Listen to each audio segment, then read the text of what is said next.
Hi, I'm Katie Stevens, and you're watching The Rockstar Stories.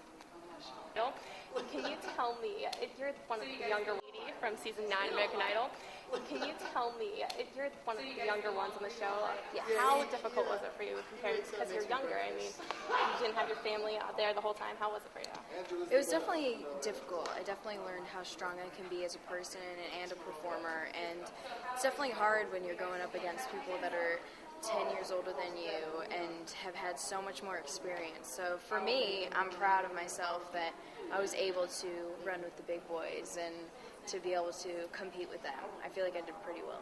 Yeah, you did. And the schooling and all that, I mean, was that hard on the road, or did you graduate? Are you going to go to college?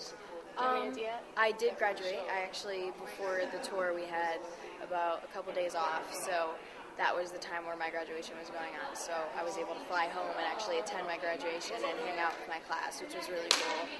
And schooling was definitely difficult because when they were all able to sleep in, me and Aaron had to go to school. So it was definitely, I think we had it a lot tougher than they did in the fact that we were more tired than they were, and we kind of got to multitask a little bit. But hey, it made me stronger. And what was your favorite performance out of all theme nights and all that? Did you have a particular performance that meant a lot to you? The Beatles week, when I sang Let It Be, was definitely my favorite, and I got to sing a song that was one of my favorite songs, and I got to dedicate it to my grandmother, so it definitely meant a lot to me, and I got good comments that week, and I wasn't in the bottom 3 that week, so it was just a good week in general. And like I asked Lee earlier, people mess up during the performances. It's inevitable. I mean, you miss the words. What would you do to handle the situation if you happen to forget the words on stage?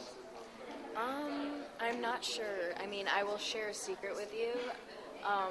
I've had some mishaps during the tour, not forgetting any words, but there was one day where I accidentally grabbed Dee Dee's mic, and I went on with Dee Dee's mic. So my mic was turned on and Dee Dee's wasn't. So I started singing and nothing was coming out. And so then the mic guy was going through all the mics to try to find it, and he literally found it so fast. But that was one mishap. And then the other one was at the end. I was singing Fighter, and at the end of the song, I dropped my mic. I was like, made my skin a little bit thicker, and then it fell, and I literally just went, whew. I didn't even miss a beat, but I dropped the mic, and it was really embarrassing. But I just decided to make a joke about it, and I just tweeted it to my fans. I was like, hey, I just dropped the mic on stage, woo! And we have plenty of previous season idols are plenty of our top selling artists these days. Is there any idol in particular that you admire in the past? Definitely admire Jordan for the fact that she won at such a young age. So being on the show, it was like, wow, if she did it, then that's something that I can do. So she was definitely an inspiration, and I love her music. And Carrie Underwood is obviously phenomenal, and she's a sweetheart. I met her. But I'm just excited to be able to go out after tour and start working on my own stuff, start working on my own sound, because that's something that nobody can compare you to. Sure. So I always get the whole, oh, you sound great on Christina songs, you should sing more Christina songs. And I'm like, well, I'm going to start singing my own songs now. And drawing inspiration for these songs, where do you draw your inspiration from? Is it Christina? I mean, you have your own unique sound, but there's got to be somewhere where it comes from, where you want to draw inspiration. Yeah, definitely. I mean, Christina Aguilera is one of my biggest inspirations. I've loved her since I was 6 years old, and being able to sing with her on the finale was just like a dream come true, best day of my life. But my album, I wanted to kind of have a sound of a couple different people. I don't know if you know who Pixie Lott is, but she's she's really big in the UK, and she's phenomenal. So if I were to have an album, hopefully, I would want to take Christina Aguilera, Kelly Clarkson, and Pixie Lott and mush them all together, and that's the sound I want to make. If you could collab with anybody, I mean, probably those artists too, but who would you want to? I would love to collab with Justin Timberlake. Love him.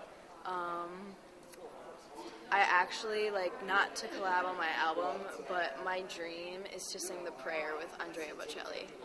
I love that song, and I love him, and that song gives me goosebumps everywhere, every time I hear it, and that would just be amazing. So. And to finish it off, I know the judges' seats are opening, and I've already asked a few other people, but if you could choose the judges, if you were back on the season, just ever say hypothetically, who would you have wanted to fill those judge seats? Harry Connick Jr., because he was awesome on the show. I hear like Elton John is good, like is being talked about. That would be really cool. Justin Timberlake would be really cool. And since I didn't have Paula, I would love to have Paula back because I love her. And I met her backstage at the finale, and she like gave me the biggest hug I've ever received ever. She was like, "I feel like I know you."